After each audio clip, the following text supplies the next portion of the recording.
Sila tatu basi tegala-gala sowa omu so dede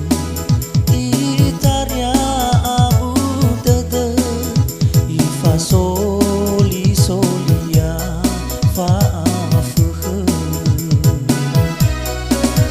naya wetarono fa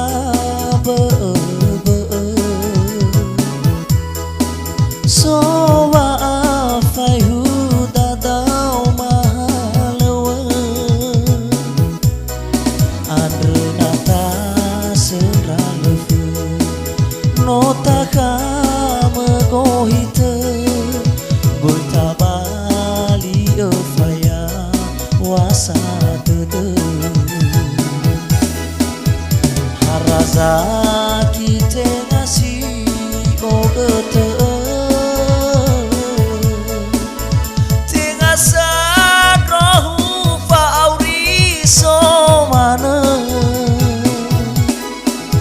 so bide te yana so hule mole oga si aina ilau lekhe wa malu asatule olau si sehibana da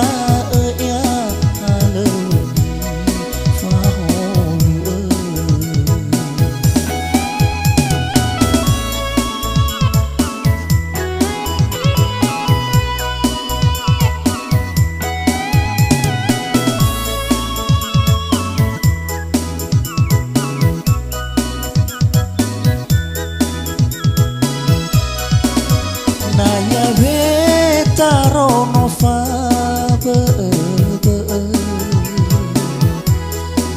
sowa afai huda dau mahalawa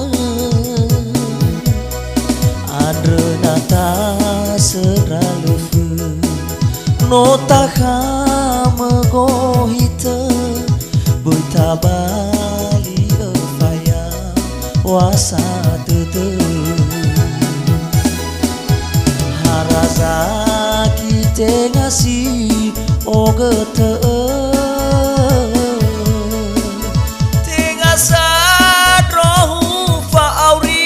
so mana so gine te yana so ule mole oga si aina ilau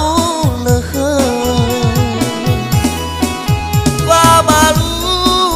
satule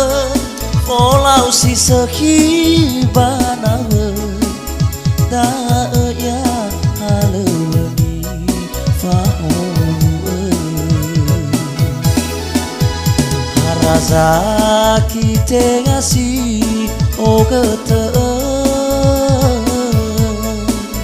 tengasa rohu fa auri so mana so bide te yana so